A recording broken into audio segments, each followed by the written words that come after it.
Amados, ontem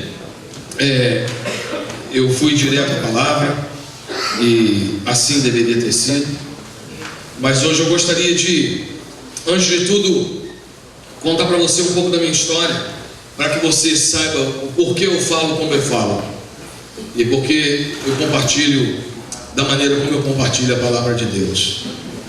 Por estar falando aqui para os homens, existem alguns destaques que nós precisamos colocar quando nós falamos, para os homens, como a gente se dirige para a igreja toda, porque os homens são colocados em posição de liderança.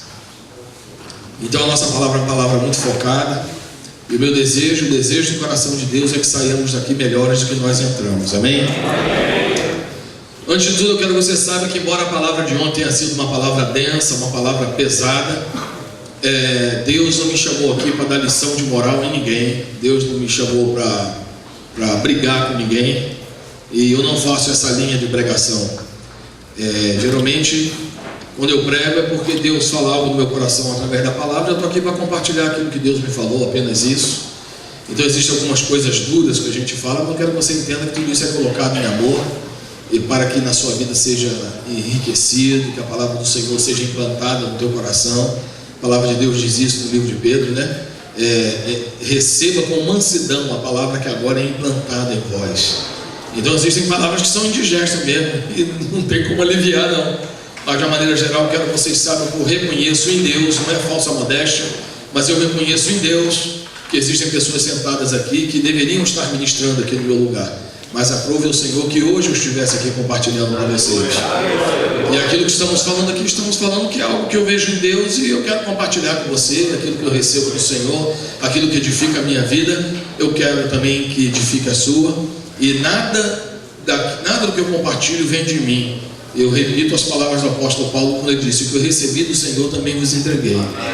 Então aquilo que me edifica, eu creio que vai te edificar, porque como homem de Deus, nós estamos aqui enfrentando desafios no dia a dia, no papel de filho, de namorado, noivo, marido, pai, líder espiritual, um líder no nosso trabalho, um funcionário em nosso trabalho. Então são muitas as atribuições no papel de um homem, que um homem exerce no meio da sociedade, dentro da igreja.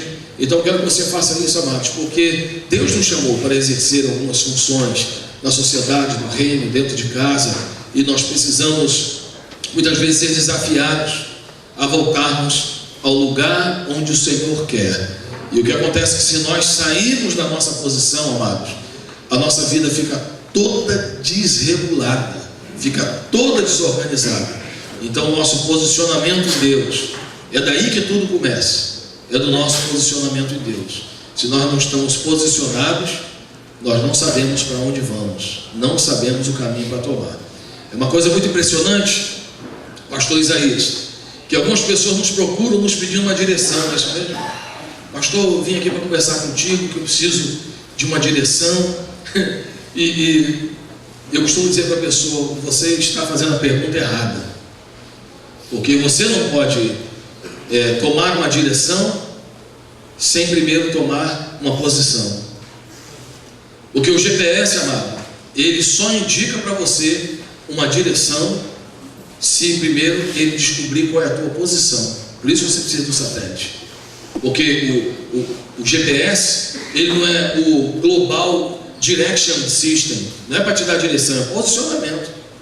Então é o Global Position System. Em primeiro lugar, ele te posiciona. Eu não sei onde o pastor Isaías mora, então se eu chegar e falar: pastor Isaías, e aí, conforme combinado, eu vou jantar na sua casa hoje, como é que eu faço para chegar aí? Qual vai ser a primeira pergunta que ele vai me fazer? Onde você está?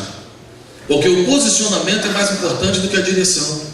E muitas vezes nós vemos algo em Deus e nós queremos ir para aquela direção. Amado, você não vai chegar a lugar nenhum se você não souber primeiro onde você está. E aí a pessoa pergunta: onde é que você está? Ah, peraí, aqui tem uma escola. Pô, mas qual é o nome da escola? Aqui tem uma farmácia. Qual é a farmácia? Então você, quando diz: eu estou na rua tal, no número tal, perto da avenida tal. Ah, sim, então aí você sabe. Então, amados, isso é muito importante, o nosso posicionamento. Então, onde nós queremos chegar, todo mundo sabe onde quer chegar. todo mundo sabe a direção. Agora, pastor, por que eu sei onde eu quero chegar, mas eu nunca chego? Porque você não sabe onde você está. Às vezes nós estamos em um lugar e nós achamos que estamos em outro, em Deus. Às vezes nós estamos numa situação na nossa família e nós achamos que estamos em outra. Achamos que porque os nossos filhos nos abraçam, nos beijam, está tudo resolvido. Aí nós achamos, opa, minha posição é essa aqui, ó. Mas não é, amado. O posicionamento é mais importante que uma direção. E melhor de tudo, quando você sabe onde você está, você até escolhe a direção que você quer ir. Mas se você está perdido, você não tem como ir para lugar nenhum. Então, amados, é baseado nisso que eu quero contar um pouco da minha história. Eu sou o filho mais novo de uma grande família, de 9 filhos, 7 homens e 2 mulheres. Meu pai era um homem que não era muito manso, não, principalmente porque ele tinha 3 atributos que dificultavam isso. Meu pai era nordestino, militar e pastor da Assembleia de Deus. Então isso impedia meu pai, né, dele ser um cara, né?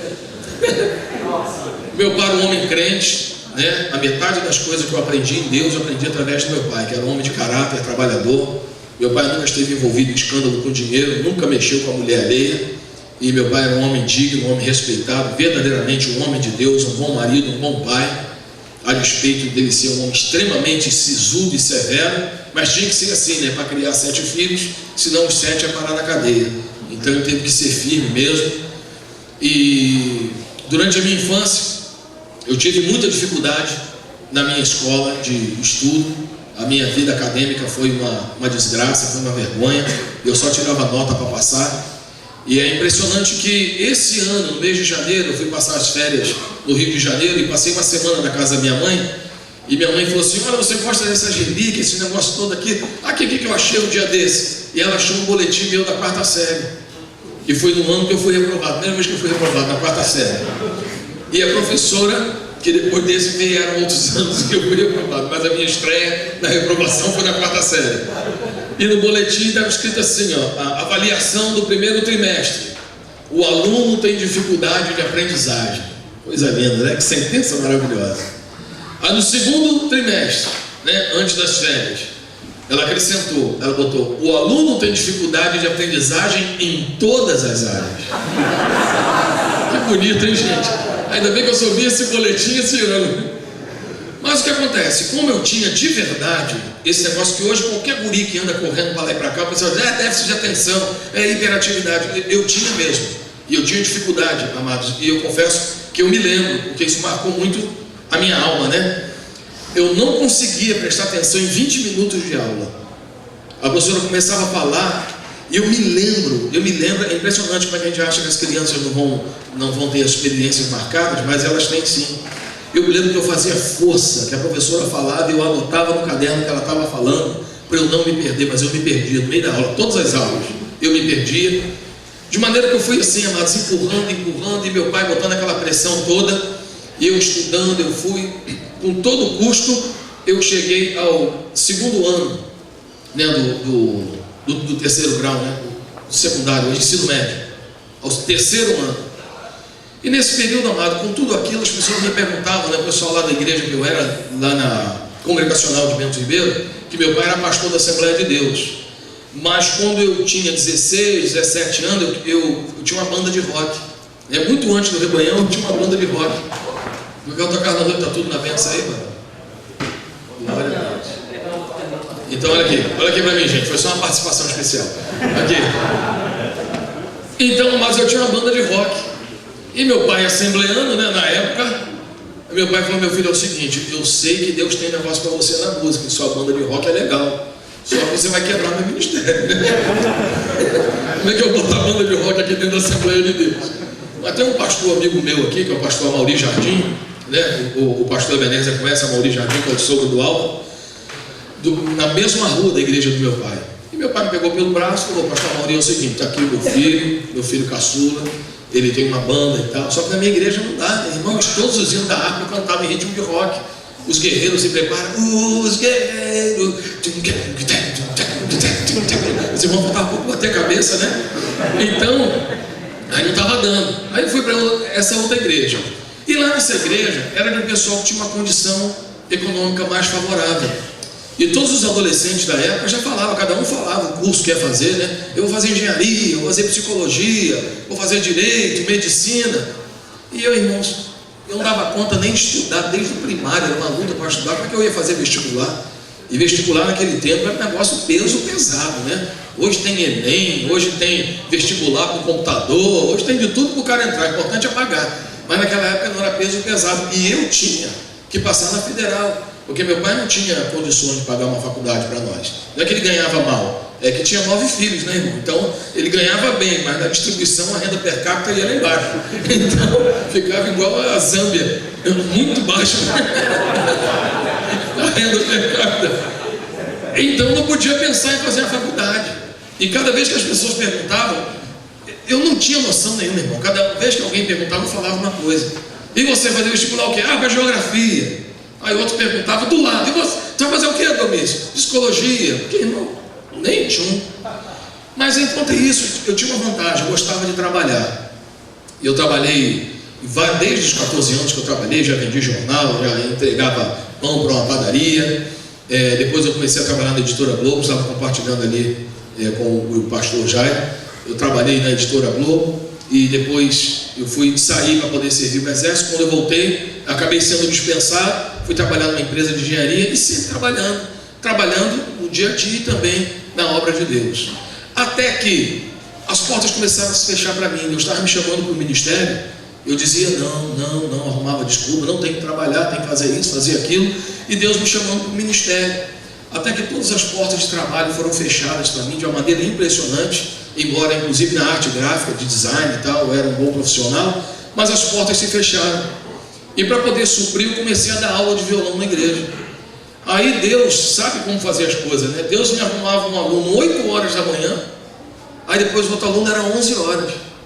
Aí quer dizer, nem dava para ir para casa, eu ficava lá. E ali aparecia um, pedia uma oração, pedia um aconselhamento, pedia alguma coisa, e aí eu comecei a atender as pessoas na igreja. À tarde era a mesma coisa, era um aluno 1 hora da tarde, o outro 5 horas da tarde.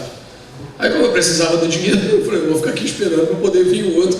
E assim eu comecei a ser envolvido na igreja, e algumas lideranças na igreja, aos poucos, os irmãos que estudavam, um passava para a Academia das Agulhas Negras, outro passava na Petrobras, ia trabalhar, e todo mundo ia saindo, e essas pessoas iam saindo, e eu ia assumindo os cultos na igreja. Então primeiro assumi o culto de terça-feira, depois no sábado, depois assumi o louvor da vigília, que é a tal da vigília de Bento Ribeiro, onde muita coisa aconteceu de cânticos novos e tudo isso lá no Brasil, lá no Rio de Janeiro, e espalhou pelo Brasil todo. E eu comecei a me envolver. Quando isso aconteceu, aí que eu deixei mesmo de lado a minha vida acadêmica. E eu não queria mais saber de estudar, eu sempre li bastante, até que em 89 eu compus aquele Cânticos que Confiam no Senhor, foi com o Monte Sião. Depois em 1990 eu fiz a versão daquela música Senhor Formoso És, Tua Face Eu Quero Ver. Em 91 eu compus uma música Anjos, que a Fernanda Abrão gravou, e foi o carro-chefe de um CD dela, aquele rosa, O Que Diz Meu Coração. E o que acontece? Eles queriam chamar o Marcos Góes, por exemplo, né?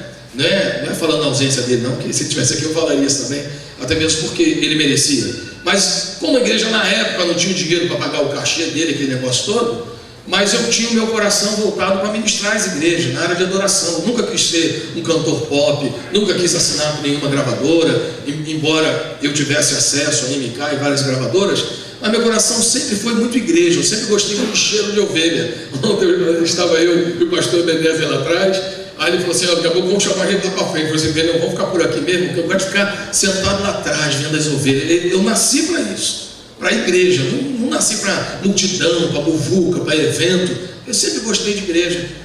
E aí eu comecei, eu gravei um álbum, gravei outro, acabei gravando 8, mas nesse período que eu estava gravando, as igrejas de médio porte e pequeno porte, que não podiam receber uma celebridade gospel na igreja deles, eles acabavam me recebendo. E foi mais ou menos alguns anos depois, eu comecei a viajar mais ou menos em 92, mas em 96 eu era voluntário na Fábrica de Esperança, e o Caio Fábio ele queria gravar um CD ao vivo, e ele queria que o Carlinhos Félix gravasse, ele não pôde por causa da gravadora, queria que a Aline gravasse, não podia. E aí ele falou, Domício, você não pode gravar e tal, a gente já tem tudo, a ideia é gravar um projeto ao vivo e sair divulgando no Brasil todo o projeto e também a Fábrica de Esperança. Eu assumi esse desafio e em 96 eu caí aqui de paraquedas, lá no Areão, em março, abril de 96, mais ou menos lá no ponto de encontro. E foi quando a primeira vez que eu vim em Cuiabá, depois vim várias outras vezes. Mas, amado, foi acontecendo em 96, 97, 98, e a minha vida estava estagnada, ministerialmente a coisa estava rompendo. Estou falando isso porque às vezes nós, como servos de Deus, nós queremos ser homem de Deus sem ser homem. Então, primeiro é necessário desenvolver em nós a postura de um homem. Para ser homem de Deus tem que primeiro ser homem. E eu deixando assim, amado, eu com a minha vida muito livre, né, viajando à vontade. E aí até que chegou em 99, eu conheci minha esposa em 96, se tornou uma grande amiga, não tinha nenhum interesse por ela, mas em 99, aí nós começamos a aproximar muito a nossa amizade, e a gente começou a perceber que Deus tinha colocado algo entre nós dois, e eu acabei indo para Campo Grande. Quando eu fui para Campo Grande, eu fui para trabalhar com adolescente, e não fui para trabalhar com adolescente, eu já estava morando em Campo Grande, viajando bastante, e meu pastor falou: cara, você acabou de casar, você fica de segunda a sexta, como diz o nordestino, encangando o grilo, esperando o final de semana para viajar. Então a mulher trabalhando, minha mulher era gerente do HSBC. E aí final de semana tua mulher fica em casa, mas ela não pode viajar contigo, porque na segunda-feira tem que estar cedo aqui. Então, que tal você vir trabalhar comigo e tal? Eu falei: pastor, tudo bem, mas você ia fazer o quê? Não, trabalhar com adolescente. Eu falei: o sangue de Jesus tem poder, cara, é ruim. Mas a minha esposa falou: amor, fica, vai ser legal e tal. E aí eu acabei ficando, e Deus foi trabalhando. Eu comecei a trabalhar com 2 adolescentes. Na verdade era minha cunhada que foi lá para me dar aquela força, e o rapaz estava afim dela. Então, graças a Deus, ainda bem que eu tinha uma cunhada.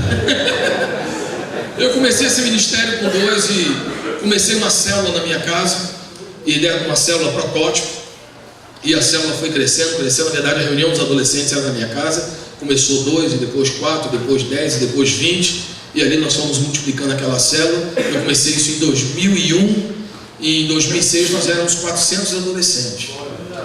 Mas o que aconteceu nesse período, amados? Eu comecei a ministrar num culto que ficou muito conhecido lá em Campo Grande, chamado Quinta Gospel, que era um culto quinta-feira, às 5 da tarde. Quem ouviu falar da Quinta Gospel que tinha lá em Campo Grande, né? Você chegou aí? Não cheguei, mas morava lá. Ah, morava lá? Você? Mas ouviu falar, né? Então era um culto assim muito tremendo, que era 5 horas da tarde, 5h30, era o horário depois do trabalho e antes da faculdade. E esse culto deu certo, a graça de Deus derramou, não foi por causa de mim, foi apesar de mim, Deus derramou. Se eu não tivesse lá, o culto daria 5.000 pessoas, mas como era eu, deu 1.000. Então, Deus pesou a mão e deu 1.000 pessoas. Então o que acontece? Eu comecei a trabalhar ali, amados, e minha esposa, ela começou a mexer muito comigo. Ela falou: amor, é o seguinte, você está estudando, você está ministrando com um monte de gente, um monte de acadêmico, os caras todos estudiosos, cara, pô, e você tem que estudar, você tem que voltar a estudar, você tem 35 anos, você tem que voltar a estudar. Eu falei: meu amor, eu já cheguei onde Tamandaré chegou, né? Eu já tenho um ministério edificado, né, sólido aqui na igreja, eu dei minha contribuição, viajei e tal, vou fazer mais o quê? Mas ela, ao contrário de Dalila, que ficou na cabeça de Sansão até ver o cara arrebentado, minha esposa pegou no meu pé até. E aí eu encarei o Enem. O Enem não, como é que é? Aquele negócio do povo que estuda à noite, o EJA. Amado, eu encarei o EJA. E o povo que estudava junto comigo, para poder terminar o ensino médio, eles não acreditavam que aquele pastor que falava tão bonito lá na frente, não tinha nem o ensino médio. E eu fui lá, fiz o EJA junto com a rapaziada, só gurizada nova e eu lá, o burro velho aí. Mas Deus me deu graça e eu terminei em 6 meses, né? Geralmente é muito rápido, né? E porque eu coloquei um foco nisso, e eu falei: agora que eu estou fazendo, eu vou ter que terminar, né? Que falta pouco, o cara não dá conta nem de terminar o EJA. Aí, meu irmão, tem que seguir o conselho da mulher de Ló, né? Amaldiçoa teu Deus e morre. Já não há mais esperança com um cara que não consegue terminar nem o EJA. Me perdoa se você, de repente, acho que alguns irmãos que não conseguiram terminar. Então, tô vendo que alguns irmãos estão meio sem graça aqui, né? Mas Deus pode mudar a sua história. Por isso que eu estou dando meu testemunho, para você se inspirar e mudar a tua história em nome de Jesus, amém? Diz para quem está do seu lado aí: Deus quer mudar a sua história. Glória a Deus. Mas, amados, é assim. Deus tem algumas coisas para nós, amados, que nós não alcançaremos até que nós experimentemos as etapas de Deus na nossa vida. E a etapa de Deus na vida do homem é a etapa da maturidade. Então nós precisamos entender isso, é muito sério, irmãos. Se você não tiver esse entendimento, você não vai conseguir desfrutar algumas coisas. E aí eu terminei, amados, quando eu terminei, essas alturas o ministério já estava com 300 adolescentes, o culto de quinta-feira era o maior culto da igreja. Eu fui falar com o meu pastor, o pastor Gilson: pastor, é o seguinte, hoje eu vim para cá para ganhar R$1.500, eram 2 adolescentes, agora são 300, não precisa aumentar meu salário 150 vezes, né? Mas o que acontece? Precisa melhorar, pastor, tal, daqui a pouco eu vou ter meus filhos. E ele falou assim, como um bom batista, criterioso e sério, ele falou: Domingos, é o seguinte, na nossa igreja nós temos uma política salarial, então eu não posso simplesmente pagar você quanto eu quero. E se eu colocar o teu salário, se eu pedir um aumento de salário aleatório para você, a diretoria vai barrar. E você sabe como é uma igreja batista de 97 anos. Então ele falou: por que você não faz um curso, pelo menos um curso básico de teologia? Eu falei: pastor, eu já comecei no Rio, já comecei no Betel, já comecei em Curitiba, parei, já comecei, porque eu tinha esse negócio de começar e não terminar. Só as coisas na área de música que eu me empolgava, começava e terminava. Fora isso, nada, eu começava e terminava. Até as coisas que eu comprava, eu começava e não terminava de pagar. Isso era em todas as áreas. Irmãos, impressionante, né? Mas aí eu tinha esse problema também muito sério de caráter, que na verdade não era tanto o caráter, eu não comprava para dar o golpe, era esse negócio de começar e não terminar as coisas. Isso é uma maldição na vida de tantos homens, e por causa disso nós não somos conquistadores como alguns homens de Deus, porque nós começamos e paramos no meio, e nós perguntamos: por que Deus nunca me abençoa? Porque você nunca completa nem a semeadura. Como é que você vai ter a colheita? Quem semeia pela metade vai colher pela metade, olhe lá. E aí o que acontece? Aí um amigo meu, um rapaz que foi meu discípulo lá no Rio de Janeiro, Deus, pela graça, Deus colocou esse menino como reitor de um seminário. Aí por coincidência eu liguei para ele e falei: rapaz, eu trabalho num seminário aqui, tal, aqui tem pós, tem isso, tem aquilo. Eu falei assim: varão, eu estou precisando fazer pós, não, estou precisando fazer o antes, entendeu? Estou precisando fazer o pré ainda. E é o seguinte, eu tenho uns pedaços, uns créditos, uns seminários que eu fiz tudo quanto é lugar, vê para mim o que você consegue fazer. Aí tinha um pedaço de grego, um pedaço de Antigo Testamento, fui juntando os pedaços todos, ele fez um Frankenstein, e ele falou: olha, tem algumas matérias que você precisa estudar, outras você não fez, e o que acontece? Eu vou mandar para você material didático, você estuda em Campo Grande, depois tu vem para cá e fica uns 10 dias aqui no Rio, só estudando, fazendo prova e botando a vida em ordem. Aí beleza, eu fiz isso. Amados, quando eu terminei de fazer esse curso, né, fiquei um ano nisso aí. Mas quando eu me matriculei, aí o pastor Gilson já começou a me dar uma ajuda, dele mesmo, do bolso dele, ele começou a me ajudar. Falou: Domingos, eu não posso arrumar esse problema com a igreja, porque a nossa equipe tem 10 pastores. Eu abri uma exceção para você, vai ser injustiça com os outros. Seu ministério é bacana, é aprovado, é tudo, mas o teu ministério tem visibilidade. Tem outro pastor aqui que trabalha com mudos, e aí o ministério dele não tem visibilidade. E pelo fato de ser ministério de mudo, ninguém ouve falar nada, né? A respeito do ministério dele. É o ministério para mudo e ninguém fala nada. E aí o que acontece? Como é que esse do mudo é da minha parte? O pastor só falou da visibilidade, eu falei da mudez.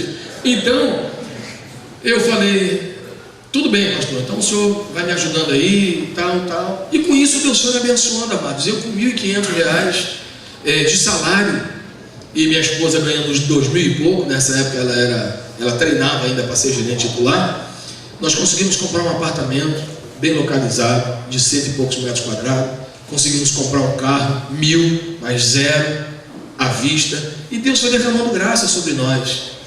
Amados, quando eu terminei de fazer esse seminário, poucas semanas depois que eu recebi o certificado na minha casa, um amigo meu lá dos Estados Unidos, eu tinha ido nos Estados Unidos umas 2 ou 3 vezes, falou: Domingos, é o seguinte, você não tem interesse em vir morar aqui não, trabalhar com jovens, trabalhar na área de adoração, porque a igreja ela deu uma encolhida, que foi quando começou a dar alguns sinais de que a economia americana ia fragilizar, em 2006, e a igreja dispensou o pastor de jovens e o ministro de adoração. A gente precisava de alguém para fazer as duas coisas, até mesmo que a igreja era pequena e dava para fazer isso, ainda sobrava algum tempo.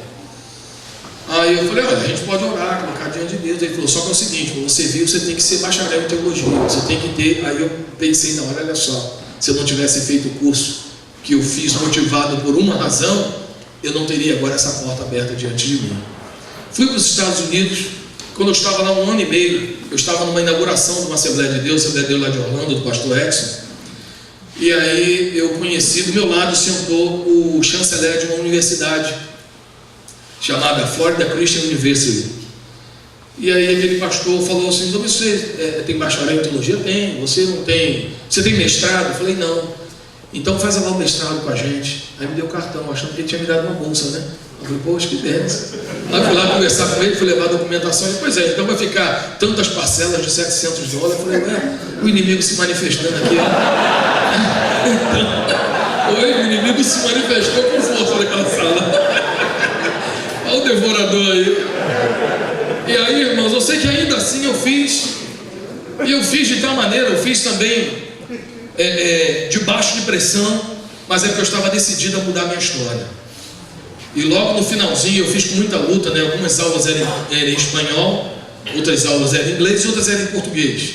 Se eu tivesse feito a opção em português, tinha quase todas as matérias em português, mas os professores não eram tão fortes quanto aqueles que ministravam em espanhol e em inglês. Então o espanhol, a maioria de nós, né, tem mais ou menos entendimento do espanhol, e a aula de inglês é muito fácil, é só você ficar olhando o que seus colegas estão fazendo.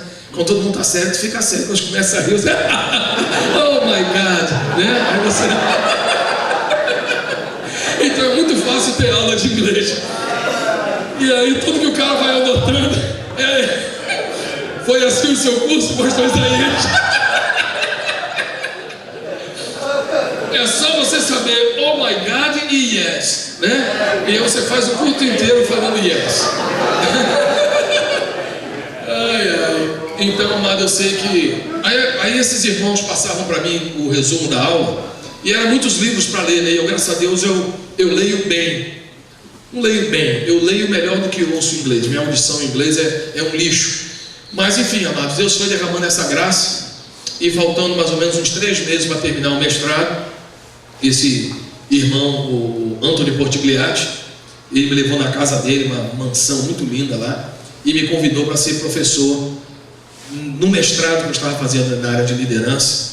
E foi uma experiência muito gostosa para mim. E nessa época eu estava recebendo convite para voltar para o Brasil, e lá nos Estados Unidos me deu uma sensação assim de irrelevância, né? Porque você chega lá, você fala para várias igrejas, você não tem essa liberdade de pregar em várias igrejas na tua cidade, porque os pastores têm medo do povo gostar da sua pregação ali para a tua igreja. Então o negócio fica um ambiente meio hostil. Eu sabia que aqui no Brasil, qualquer lugar, eu paro numa praça, prego o evangelho, está todo mundo me ouvindo, né? E lá nos Estados Unidos, para poder falar para os americanos, primeiro já tem muito americano pregando lá, e outra que eu tinha que ter um inglês fluente. Eu sempre ia ser comparado: mas que inglês horrível desse cara, que sotaque, ninguém consegue entender. Então eu entendi que era o momento de eu voltar para o Brasil. Voltando para o Brasil, eu voltei para uma igreja que Deus tinha dado a esse pastor uma visão e o entendimento de que ele teria 10 mil discípulos, e ele me convidou para dar treinamento para os líderes de célula dele, que seriam 1000 células no final de 2010. E eu vim em 2009, fiquei até 2010 naquela igreja, e quando eu cheguei lá eu percebi algumas coisas meio complicadas na área de relacionamento, e eu fiz uma pós-graduação em gestão de pessoas pela Fundação Getúlio Vargas, de maneiras, amado, que o meu histórico, a partir dos 35 anos, foi uma virada de chave na minha vida. Dos 35 aos 48 anos, que é agora, eu permiti que Deus mudasse a minha história. Eu permiti tomar algumas decisões que realinhassem a minha vida, e que eu partisse para um tempo em que o tempo de fracasso da minha vida, em que o tempo em que eu não conseguisse semear nada, eu vivia apenas de sonho e dos meus sonhos pessoais e ministeriais, sem levar em conta que eu teria que construir uma família, eu teria que cuidar dos meus filhos, cuidar da minha esposa e do coração da minha esposa. Mas, amados, houve um momento em que não apareceu um anjo na minha frente. Quando a minha história mudou, não apareceu um anjo. Eu não estava num culto em que o pastor chamou as pessoas na frente e disse: olha, você que quer virar a chave na sua vida, vem aqui. Não foi nada disso. Foi, amado, um entendimento de que eu estava na posição errada. É sobre isso que nós vamos falar nesta manhã. Que a sua posição errada, ela vai sempre te dar direções erradas. Se você estiver nessa posição daqui, ó, amado, você não vai conseguir olhar para o que está lá. Então o teu posto diz respeito a muitas coisas que Deus quer trazer para a tua vida. Conforme falei ontem, desde ontem, Deus tem um propósito para cada um de nós. Deus tem um chamado para cada um de nós. E para que Ele cumprisse esse propósito em nós, Deus nos deu algumas habilidades. Tem habilidades que eu tenho que você não tem. Por quê? Porque meu propósito de vida é um e o teu é outro. Deus te chamou à existência para uma coisa e Deus me chamou para outra. Então é claro que Deus vai me dar dons, talentos e ferramentas compatíveis com o meu chamado e meu propósito à existência. Só que, amados, eu poderia ter feito, eu creio que eu abençoei a vida de muitas pessoas enquanto eu ministrava louvor. Mas se enquanto eu ministrasse louvor, eu também tivesse ajudado outras pessoas como eu tenho abençoado hoje, usando outras ferramentas, eu seria duplamente usado por Deus. Mas eu fechei o foco em apenas uma área. E quando isso acontece, você só nega às pessoas o direito de receber muito mais de Deus do que você poderia ministrar. Todos nós somos colocados diante de tropeços todos os dias. Todos nós somos colocados diante de escolhas todos os dias. Então, se você escolhe direito, se você se posiciona em Deus, algumas portas do inferno vão se fechar diante de você, porque você não vai nem tomar conhecimento de que elas existem. Então, por exemplo, por que eu nunca me envolvi com prostituição? Porque eu nunca andei em lugar onde tinha prostituta. Eu não sei o que é o mundo de prostituição. Então, por que eu nunca me corrompi financeiramente? É porque eu não gosto de dinheiro? Porque eu não gostaria de ganhar um dinheiro fácil? Claro que eu gostaria. Quem me dera se eu conseguisse vender cada livro meu por R$100. Para mim ia ser lindo. Cada dia eu só ia querer vender 10 por dia. Ia ser muito lindo. Mas, amado, eu gosto de dinheiro com facilidade. Não é dinheiro fácil. O sonho de todo mundo é não se matar para ter que levantar o seu sustento. Isso é o sonho de todo mundo. Só que existe uma porta aberta, e quando eu percebo que em algum ambiente há corrupção, eu fujo desse ambiente. Então, quando você se posiciona, você acaba fechando as portas do inferno contra a sua vida. E é sobre isso que nós vamos falar nesta manhã, em nome de Jesus. Amém? Abra sua Bíblia em 2 Samuel, capítulo 11.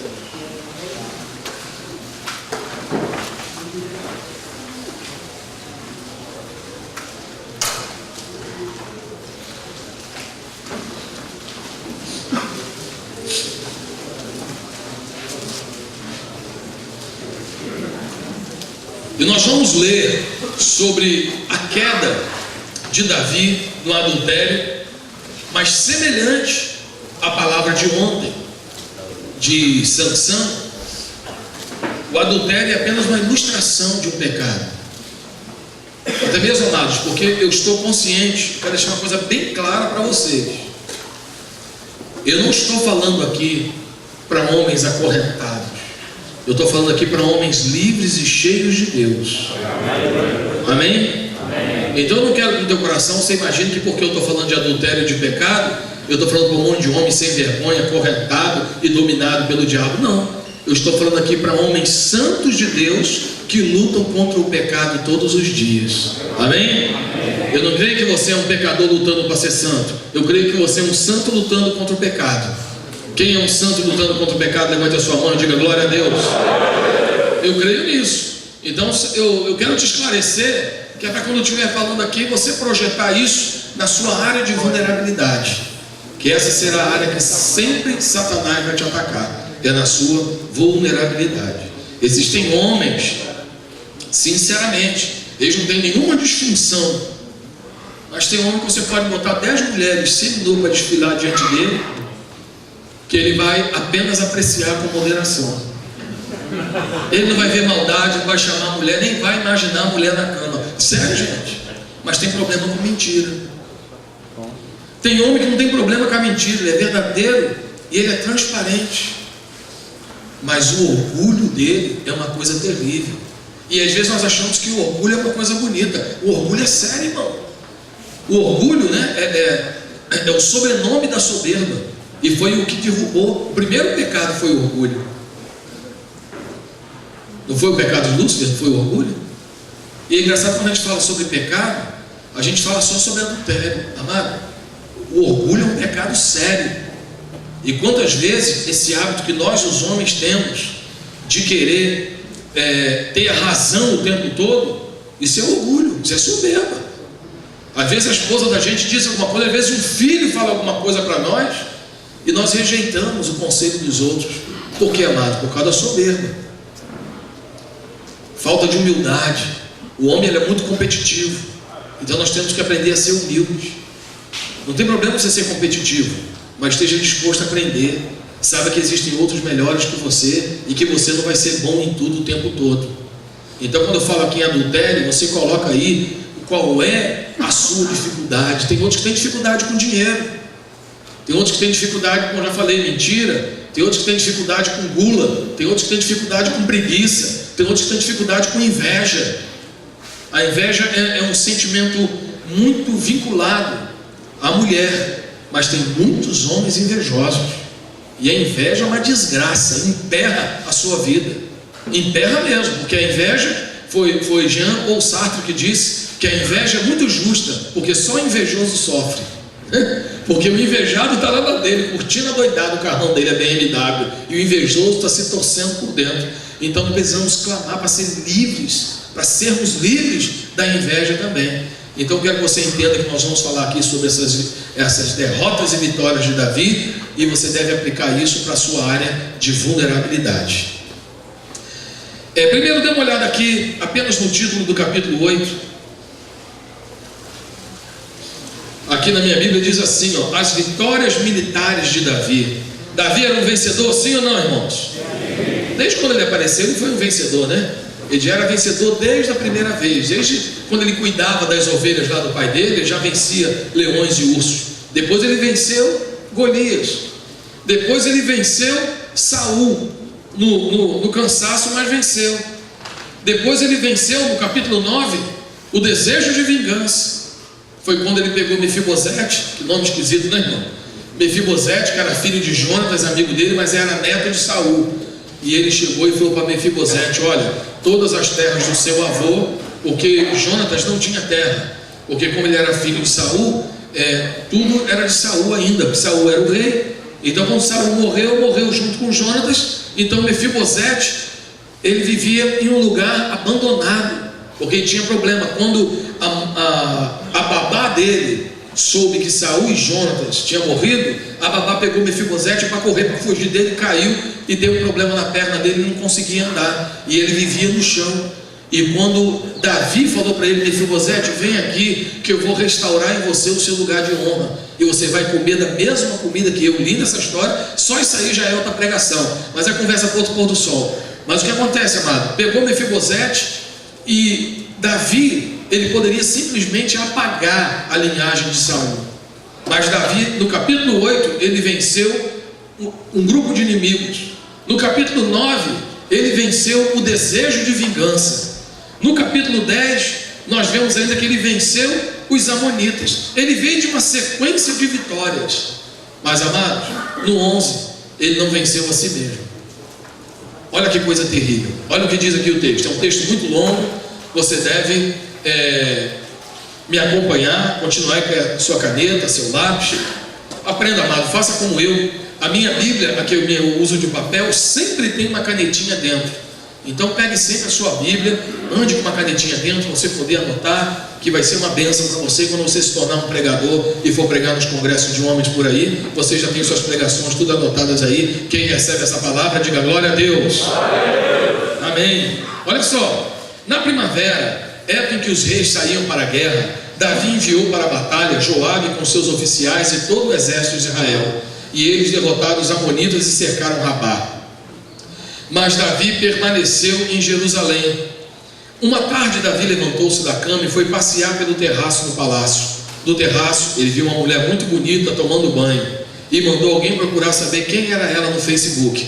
Disseram-lhe: é Betseba, filha de Leã e mulher de Urias, o hitita. Davi mandou que a trouxessem e se deitou com ela, que havia acabado de se purificar da impureza da menstruação. Depois voltou para casa. A mulher engravidou e mandou um recado a Davi dizendo que estava grávida. Diante disso, Davi mandou esta mensagem a Joabe: envie-me Urias, o hitita. E Joabe, o capitão o enviou. Quando Urias chegou, Davi perguntou-lhe como estavam Joabe e os soldados e como estava indo a guerra. E disse para ele: Urias, você deve estar cansado, né, meu filho? Vai para casa descansar um pouquinho. Urias saiu do palácio e logo lhe foi mandado um presente da parte do rei. Mas Urias dormiu na entrada do palácio, onde dormiam os guardas de seu senhor, e não foi para casa. Qual era a ideia de Davi? É só para explicar que de repente alguns não entenderam. Eu mando o cara ir para casa, vai dar aquele amasso na madame, a mulher está grávida, foi o amasso que ele deu. E se o cara está na guerra, a mulher aparece grávida, quem foi isso? Então Davi, estrategicamente, como ele era um guerreiro, ele tinha noção de estratégia. Ele falou: uau, eu tenho uma estratégia, é só mandar o cara para lá e vai estar tudo resolvido, né? Bonitinho. E olha só, mas Urias, versículo 9, dormiu na entrada do palácio. Versículo 10, quando informaram a Davi que Urias não tinha ido para casa, ele lhe perguntou: depois da viagem que você fez, por que você não foi para casa? Olha aqui, amada, a lealdade desse homem.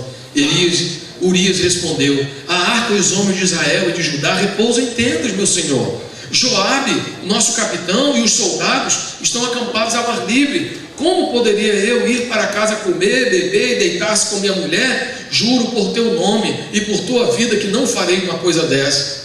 Então Davi lhe disse: fique aqui mais um dia, amanhã eu o mandarei de volta. Urias ficou em Jerusalém, mas no dia seguinte Davi o convidou para comer e beber e o embriagou. À tarde, porém, Urias saiu para dormir em sua esteira, onde os guardas de seu senhor dormiam, e não foi para casa. De manhã, Davi enviou uma carta a Joabe através do próprio Urias. Ele estava levando a sentença de morte dele na mão e não sabia.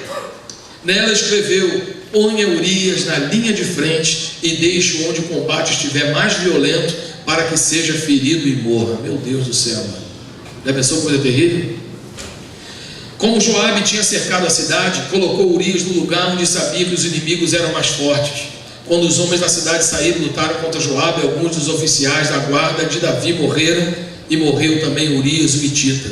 Joabe enviou a Davi um relatório completo da batalha, dando a seguinte instrução ao mensageiro: ao acabar de apresentar ao rei este relatório, pode ser que o rei fique muito indignado e lhe pergunte: por que vocês se aproximaram tanto da cidade para combater? Não sabia que eles atirariam flechas da muralha? Em Tebes, quem matou Abimeleque, filho de Jerubezete? Não foi uma mulher que da muralha atirou uma pedra de moinho e ele morreu? Por que vocês se aproximaram tanto da muralha? Se ele perguntar isso, diga: e morreu também o teu servo Urias, o hitita. O mensageiro partiu e, ao chegar, contou a Davi tudo o que Joabe lhe havia mandado falar, dizendo: eles nos sobrepujaram e saíram contra nós em campo aberto, mas nós os fizemos retroceder para a porta da cidade. Então os flecheiros atiraram do alto da muralha contra os teus servos e mataram alguns deles, e morreu também o teu servo Urias, o hitita. Davi mandou o mensageiro dizer a Joabe: não fique preocupado com isso, pois a espada não escolhe a quem devorar. Reforce o ataque à cidade até destruí-la. E assim insistiu com o mensageiro que encorajasse Joabe. Quando a mulher de Urias soube que seu marido havia morrido, chorou por ele. Passado o luto, Davi mandou que a trouxesse para o palácio. Ela se tornou sua mulher e teve um filho dele. Mas o que Davi fez desagradou ao Senhor. Então, amados, nós vemos aqui que muitos de nós temos experimentado sucesso em algumas áreas da nossa vida. É difícil um homem que está vivendo fracasso em todas as áreas da sua vida. Existem áreas em que nós vencemos. Vencemos os amonitas, vencemos os filisteus, vencemos. Mas qual é a área que você, como homem de Deus, está sendo derrotado?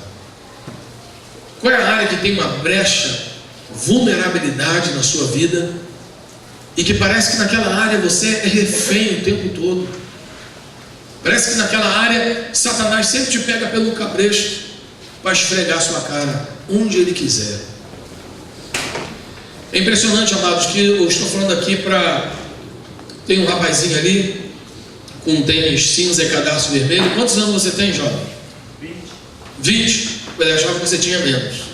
Então, se você perguntar a esse rapaz de 20 anos, e se você perguntar a um irmão aqui que tem 70 anos, ou quase 70 anos, ou mais de 70 anos, os dois vão falar que são tentados o dia todo, o tempo todo. Todos eles vão falar que tem uma área na vida deles que, se eles não vigiarem, eles vão sucumbir, vão cair, serão fracassados. Mas parece, amados, que nós negligenciamos alguns sinais de Deus na nossa vida. Parece que nós negligenciamos a palavra de Deus na nossa vida. Mas nós precisamos, neste final de semana, mudar a nossa postura diante do Senhor. Amém? Amém. Vigiar mais. Vigiar mais. Quando eu era adolescente, a maneira de uma pessoa ver alguma coisa diferente, até uma mulher seminua, era indo numa boate. As revistas antigamente vinham numa sacola preta de plástico. E era tudo muito difícil. Hoje a pornografia está dentro do teu celular. Se o celular tiver 3G, Wi-Fi, você acessa o inferno. Aí sai da internet e entra na infernet, no teu celular. As coisas são cada vez mais fáceis. Você pode esconder, você pode negociar, você pode fazer coisas erradas, tendo a sensação que Davi teve, de que ele não seria descoberto. Isso estava só no coração dele. Davi poderia esconder o caso dele de muitas pessoas. Primeiro que ele estava ali sozinho, inclusive estava no lugar errado. Você vê aqui, você deve ter percebido isso, lá no capítulo 11, versículo 1. Na primavera, época que os reis saíram para a guerra. Qual era o lugar do rei? Na guerra. Então ele estava no lugar errado. Aquilo que eu falei para você, quando você está na posição errada, você verá a direção errada das coisas. Quem está no lugar errado vai ver as coisas de maneira errada. Então Davi, se ele estivesse na guerra, ele estaria pensando nos inimigos dele, na estratégia de guerra. Como ele estava em casa, ao invés de estar, os outros estavam na guerra. Mas o que Davi estava fazendo? No versículo 2 diz o que, irmão? Levantou-se da cama e foi fazer o quê? Passear, irmão, foi dar um rolé. Tem muito homem dando rolé quando deveria estar na guerra. Satanás está em guerra contigo, irmão. Nós não estamos no cruzeiro de passeio, não. Nós estamos no navio de guerra, no contra-torpedeiro. Nós precisamos nos posicionar diante de Deus o tempo todo, chamar a nossa consciência. Nós não podemos brincar, porque Satanás não teve infância, ele não sabe brincar. Satanás não brinca com ninguém. E alguns crentes, Satanás não brinca de ser Satanás. Por isso você não pode brincar de ser crente. Você não pode brincar de ser homem, porque Satanás não está brincando de ser Satanás. Ele leva a sério a posição dele. Satanás disse: agora que eu tenho esse cargo aqui de infernizar o povo, eu vou levar esse negócio a sério. Irmão, bicho trabalhador. É impressionante. Tinha uma irmã que ela tinha o hábito de elogiar todo mundo. E tinha aquele rapaz, o cachaceiro, que chegava na igreja, dava problema. E a irmã dizendo: gente, ele é fedido, ele entra na igreja, ele faz bagunça, mas que homem bem-humorado. Tudo ela falava bem. Aí da nora dela, aquela pegajosa, fofoqueira, criadora de casa. Gente, mas minha nora, a cor dos olhos daquela mulher é uma coisa linda. E um dia desses falaram do diabo, encardido, fedido, devotado, tal. E ela falou: gente, mas ele tem uma vantagem, tem um ponto positivo. Ô bichinho persistente, né? Então, amados, nós temos que entender que Satanás é persistente. Se você não é, ele é. Então, para você lutar com ele, você tem que lutar com a arma dele, que é a persistência. Submetei-vos a Deus e resistir o diabo, e ele fugirá de vós. Então você tem que resistir o diabo, amado. O diabo, ele vem para cima de você, você tem que resistir e ser persistente como ele. Dizer: Satanás, se você é persistente, eu decidi ser mais do que você. E se tem alguém que vai desistir aqui, é você. Você vai desistir, porque eu estou submetido a Deus. Não é você resistir o diabo de peito aberto, não, que ele vai te triturar. Submetei-vos a Deus e resistir ao diabo, e ele fugirá de vós. Isso serve para a sogra também. Então, amado, perceba, rapaz, ainda bem que minha sogra está aqui, né? Vai que minha sogra faz assim para mim, né? Eu estou ferrado. Ficar 4 meses tossindo. Amados, olha só. Então, ele estava no lugar errado. Amados, e quando você está no lugar errado, a tua mente se volta para o lugar errado. É verdade ou não é? Você está no lugar errado. Então, irmão, se eu estou no lugar, eu deveria estar na guerra. Ah, eu vou passear. Meus comandantes estão na guerra, estão acampados ao ar livre, e eu estou lá passeando. Irmão, Sempre que você estiver sem fazer nada, o diabo vai te arrumar alguma coisa para fazer. É a luta que a gente tem quando a esposa viaja com os filhos. Você fica em casa, amado, eu vazo. Eu vou para a livraria, vou para a cafeteria. Tem dia que eu tomo 5 cappuccinos. Cada dia eu fico parecendo um cachaceiro, procurando boteco para encher a cara. Aí eu pego um bom livro, vou ler, leio. A hora que cansou, eu vou em outro lugar. Ou vou fazer uma visita na igreja. Às vezes é dia de sábado, os irmãos não querem receber visita, querem ficar em casa curtindo a casa deles. Mas, amados, por quê? Eu sou pastor, sou casado, muito bem casado. Deus me privilegiou com uma mulher nota 10, irmão. Vale a pena dizimar, que Deus honra mesmo. Então, Deus me deu galardão aqui na terra. Vou chegar lá no céu, vai estar todo mundo lá na fila para receber galardão. Deus vai falar, você sai que o céu já recebeu lá na terra. Você não tem mais nada para receber aqui. Mas, amados, eu sou nutrido emocionalmente, sexualmente, mas eu sou tentado, irmãos. Então nós precisamos saber qual é o nosso limite. Às vezes a pessoa está viajando, os irmãos aqui, quantos irmãos aqui viajam? Trabalham viajando, vendedor, representante. Pois é, irmão. Você tem que chegar no hotel tarde, assistiu a notícia ali, toma um banho gelado e vai dormir, irmão. Fica a televisão ligada mudando de canal, não, que uma hora o diabo vai botar o que você quer. É verdade ou não é? Irmão, eu ligo para minha esposa. E amor, tudo bem e tal? Às vezes dou até uma chavecada pelo telefone mesmo. Mas por que, amor? Eu sei que se eu der mole, eu vou cair na armadilha de Satanás. Ah, você está lá para trabalhar, para prosperar, para conquistar na tua família. Você abre uma brecha na sua vida e não sabe por que a coisa não acontece. É claro, meu irmão. Então nós precisamos vigiar na pornografia, vigiar no nosso pensamento, vigiar na nossa conversa. Eu sou crente, mas eu não lido só com crente. Eu conheço muitas pessoas, né? Eu dou palestra em muitas empresas, CCA, no Exército, na JBS, eu dou treinamento de liderança, palestra motivacional. Então eu conheço muitas pessoas não crentes. Eles sabem que eu sou pastor, mas não é porque eu sou pastor que eles vão mudar a conversa. Então de vez em quando eu estou num ambiente que a conversa começa a ficar esquisita. Então o que eu faço? Eu saio. Eu não vou mandar todo mundo, eu não vou ser o chato. Pois é, gente, com licença e tal. Aí quando o assunto volta de novo, volta para falar de política, de história do Brasil, de algum assunto interessante, aí eu volto novamente para a conversa. Muitas vezes até na igreja, uma brincadeira, uma chocarrice, uma zoação. Quando a gente vê, amado, nós estamos pecando. Então você precisa vigiar o tempo todo, estar no lugar certo, porque se você estiver no lugar errado, coisas erradas acontecem em lugares errados, coisas erradas não acontecem no lugar certo. Então, amados, você precisa reprogramar teu coração para isso e entender que tudo começa quando você está no lugar errado, e aí você vai para a prática errada.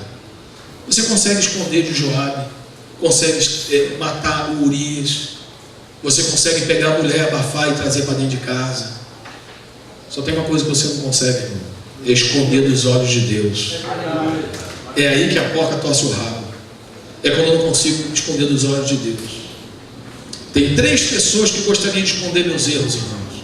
Em primeiro lugar é Deus, mas eu não consigo. Em segundo lugar é da minha mãe. Quando eu morava com a minha mãe, eu queria. E minha mãe, irmão, pentecona, mulher de oração, chegava em casa 2 horas da manhã, minha mãe sabia com quem eu estava. Já pensou?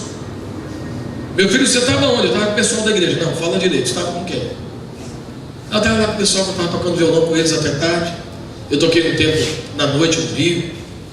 Os irmãos música aqui não fica pensando que eu toco muito não, viu? É que eu sempre tive bons amigos, mas me colocavam para tocar. Só isso, nunca fui uma coisa absurda não. Sempre tive amigos misericordiosos. Mas eu chegava em casa, aí a minha mãe dizia: onde é que você estava? Estava no lugar tal. Fala a verdade, meu filho. Não estava lá com fulano. Eu sei. Por quê? Deus me revelou. Fulano não estava com a camisa azul, isso, e ele não foi primeiro, depois o outro não saiu, e por último você decidiu. Ué, mãe, como é que pode? Amado, como é que eu vou esconder alguma coisa de uma mãe dessa? Misericórdia. Meu sonho era ter uma mãe carnal, para não descobrir essas coisas. Mãe, para de ser de igreja, mãe, para de buscar o Espírito Santo, para. E outra é minha esposa, que eu chego em casa e, amor, como é que foi? Foi legal, amor. Fala a verdade, amor, conhece essa tua cara aí.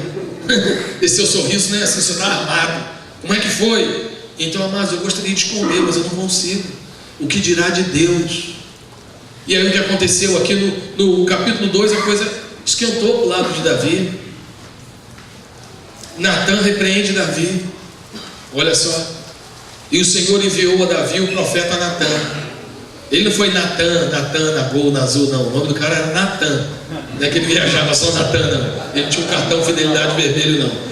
Então olha aqui, o profeta Natã, ao chegar, ele disse a Davi: Davi, vou te contar uma história, já que você é rei, é muito sábio, me ajuda a discernir esse enigma aqui. 2 homens viviam numa cidade, um era rico e o outro era pobre. O rico possuía muitas ovelhas e bois, mas o pobre nada tinha, senão uma cordeirinha que havia comprado. Ele a criou e ela cresceu com ele e com seus filhos. Ela comia junto dele, bebia do seu copo e até dormia nos seus braços. Era como uma filha para ele. Certo dia, um viajante chegou à casa do rico e este não quis pegar uma de suas próprias ovelhas ou de seus bois para preparar-lhe uma refeição. Em vez disso, preparou para o visitante a cordeira que pertencia ao pobre. Então Davi encheu-se de ira contra o homem e disse a Natã: juro pelo nome do Senhor que o homem que fez isso merece a morte. Deverá pagar 4 vezes o preço da cordeira. Repita comigo: 4 vezes. Meu Deus, que coisa, irmão. 4 vezes. Poderia só restituir, né? Conforme era a lei de Moisés. Pegou, restitui. 4 vezes mais. Que homem impiedoso. Como ele ficou indignado. Deverá pagar 4 vezes o preço da cordeira, porquanto agiu sem misericórdia. E aí, amado, veio o checkmate. Você é esse homem. Se Natã tivesse tido essa conversa no Facebook, ia botar assim, ia postar assim, ó: você é esse homem, hashtag, pronto, falei. Eu rolar o pronto, falei. Imagina, amado, a vergonha. Versículo 7. Você é esse homem, disse Natã a Davi, e continuou: assim diz o Senhor, o Deus de Israel: eu te ungi rei de Israel e te livrei das mãos de Saul, que queria te matar sem vergonha. Dei-lhe a casa e as mulheres do Senhor, por cada mulher, né, de Saul, que acabou ficando com Davi. Te dei a nação de Israel e Judá. E se tudo isso não fosse suficiente, eu ainda te teria dado mais ainda. Porque você desprezou a palavra do Senhor, fazendo o que ele reprova. Você matou Urias, seu assassino, com a espada dos seus maiores inimigos, os amonitas, e ainda ficou com a mulher do cara. Por isso, a espada e a briga nunca se afastará da sua família, pois você me desprezou e tomou a mulher de Urias, o hitita, para ser a sua mulher. Repita: você me desprezou. Amados, isso é muito sério. Muito sério. Muitos homens de Deus estão na casa de Deus, são homens que procuram fazer a vontade de Deus, mas desprezam o Senhor. Como é que você despreza o Senhor? Lá no livro de Malaquias diz: vocês roubam o Senhor. Mas como é que nós roubamos o Senhor? Perguntaram. E a mesma coisa, você despreza o Senhor. Mas como é que nós desprezamos o Senhor? Amado, como é que nós desprezamos uma pessoa? Em primeiro lugar, ignoramos a presença dela. Primeira coisa, a pessoa está ali, você nem dá moral para ela, nem tchum. Desprezo. Segunda coisa, amado, você não faz o que aquela pessoa orienta você para fazer. Tem filho que despreza a mãe, não é isso mesmo? Meu filho vai tomar banho. E aí, desprezo. Desprezo é o contrário do apreço. O contrário, né? O antônimo de desprezar é apreciar. E o que acontece, amado? Quando a gente despreza uma pessoa, a gente diz não para tudo que ela pede. E o que nós fazemos hoje, amado? Nós dizemos não para Deus o tempo todo. As pessoas têm compromisso na igreja, começam a estudar para concurso, diz: pastor, está aqui o meu ministério que eu vou ter que estudar para concurso. Está aqui meu ministério que eu vou ter que fazer medicina. Está aqui, mas ninguém diz para a namorada: olha, meu amor, nós vamos acabar com o namoro, eu amo você demais, quero casar contigo, mas a gente vai acabar com o namoro porque eu preciso estudar para concurso. Não, para namorar ele tem tempo, mas para Deus ele diz não. Ele diz sim para preguiça e diz não para ler a palavra de Deus. Ele diz sim para assistir 2 horas de futebol, mas ele diz não para ir na casa de Deus, ficar 2 horas adorando ao Senhor, cultuando ao Senhor na igreja. Amados, é impressionante. Você tem que decidir para quem você diz sim, para quem você diz não. Porque um dos pecados de Davi foi isso, foi desprezar. Você me desprezou e ficou com essa mulher. Você gosta de mulher, meu filho? Pega qualquer uma, você é rei, você pode ter vários. Você pode ter quantas você tiver condições de sustentar financeiramente e afetivamente. Então, se tem um cara aqui em Israel que pode ter mulher, esse é você. Agora, só não pode pegar a mulher dos outros. Você foi exatamente pegar a mulher dos outros, com tanta mulher para pegar. Amados, o que é isso? Qual foi o pecado de Adão e de Eva? De Eva, né, em primeiro lugar. Qual foi o pecado dela, amado? Desprezar o Senhor, desprezar o conselho do Senhor. Eva, vem cá, minha filha, você e Adão. Está vendo esse bosque aqui? Vocês podem comer tudo. Pode virar lagarta. Come tudo, arranca e come a raiz também. Mas dessa árvore aqui, minha gente, não coma. No dia que você comer, você vai morrer. O que Eva fez, amado? Desprezou o conselho do Senhor. Ela disse não para Deus e sim para o seu desejo. Davi, da mesma maneira, disse não para Deus e sim para o seu desejo irrefreável, conforme eu contei ontem a história do porta-aviões. Então nós precisamos, amado, ter um entendimento de Deus. Se Deus valoriza algumas coisas, se Deus determina algumas coisas na palavra dele, não despreze aquilo que Deus diz. Marido, ame a sua esposa como Cristo amou a igreja e se entregou por ela, se deu e se entregou. Sabe qual é a questão, amado? Nós, os homens, nós somos muito bons de dar, mas somos péssimos de nos entregar para a nossa esposa. Dar é muito fácil, dar o cartão, dar o presente, dar o dinheiro. Às vezes a mulher está em casa, amor, vai dar um rolezinho lá no shopping, me deixa aqui. É muito bom. Toma aqui o cartão, vai lá, leva os meninos. Agora a mulher não quer só aquilo que você pode dar. A mulher quer aquilo que você pode entregar, que é o seu coração, o seu tempo, sua dedicação. Então, se o apóstolo Paulo disse isso de uma maneira tão enfática sobre o que é esperado biblicamente de um homem, como é que você pode negligenciar? Então você não pode. E o que aconteceu? Davi desprezou a palavra de Deus, e essa foi a indignação, versículo 9: porque você desprezou a palavra de Deus, fazendo o que ele reprova, você matou Urias com a espada dos seus maiores inimigos e ficou com a mulher dele. Versículo 10: por isso a espada nunca se afastará de sua família, pois você desprezou, novamente aqui, e tomou a mulher de Urias, o hitita, para ser sua mulher. Assim diz o Senhor: de sua própria família trarei desgraça sobre você, tomarei as suas mulheres diante dos seus próprios olhos e darei a outro, e ele se deitará com elas em plena luz do dia. Você fez isso às escondidas, mas eu farei diante de todo Israel em plena luz do dia. Então Davi disse a Natã: pequei contra o Senhor. E Natã respondeu: o Senhor perdoou o seu pecado, você não vai morrer. Entretanto, uma vez que você insultou o Senhor, um menino morrerá. Foi para casa. O Senhor fez adoecer o menino que acabou de nascer, e Davi implorou a Deus em favor da criança, jejuou e, entrando em casa, passou a noite deitado no chão.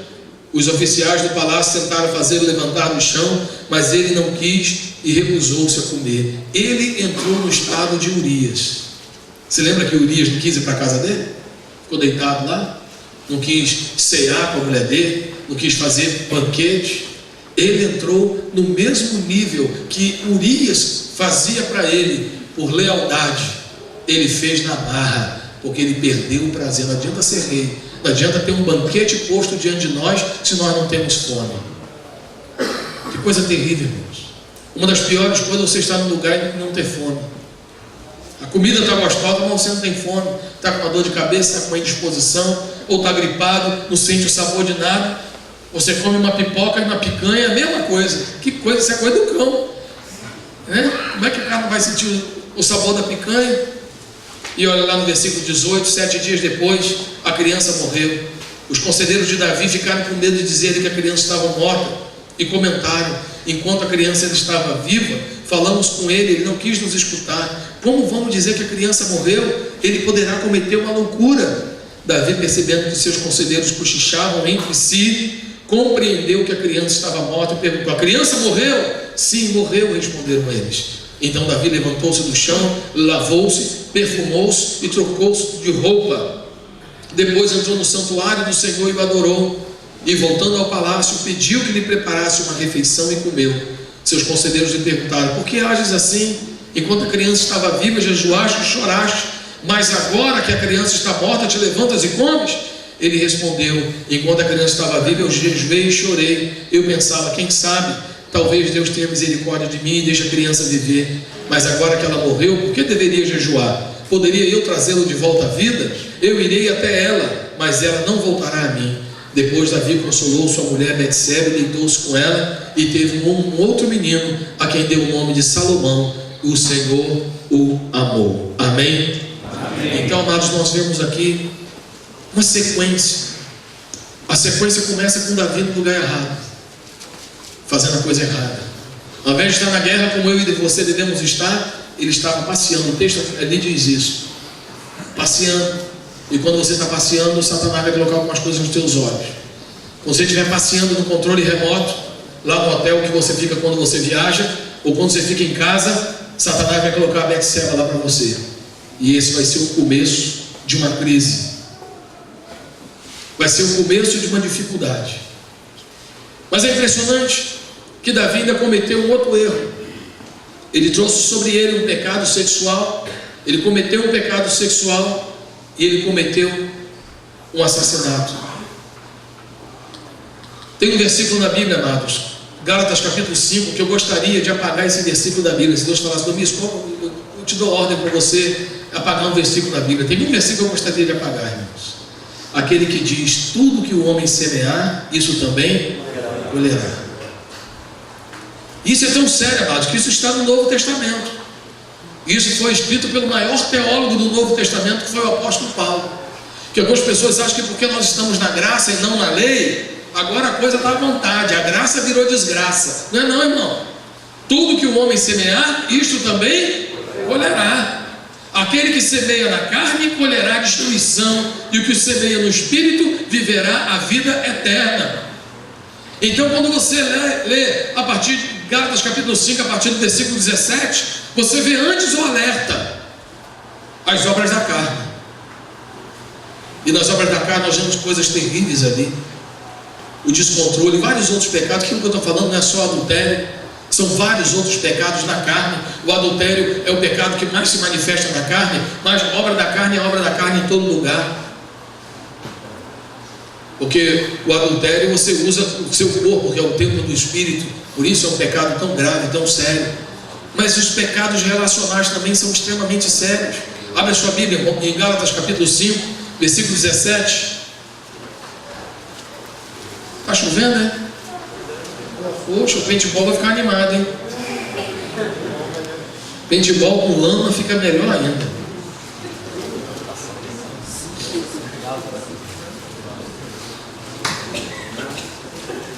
Olha lá, Gálatas capítulo 5, versículo 16. Por isso, homens, vivam pelo Espírito, de modo algum satisfatos o desejo irrefreado da carne. Porque a carne deseja o que é contrário ao Espírito, e o Espírito que é contrário à carne. Eles estão em conflito, diga guerra. Eu não falei que nós estamos em guerra o tempo todo? Eles estão em conflito um com o outro o tempo todo, de modo que vocês não fazem o que desejam. Mas se vocês são guiados pelo Espírito, não estão debaixo da lei. Diga glória a Deus. Olha, as obras da carne são manifestas da seguinte maneira: imoralidade sexual. Aqui o original, o grego é porneia, de onde vem a palavra pornografia. Imoralidade sexual. Então já está logo abrindo aqui, né? A impureza. A impureza é o pensamento, a imoralidade é a prática. A impureza é o pensamento impuro.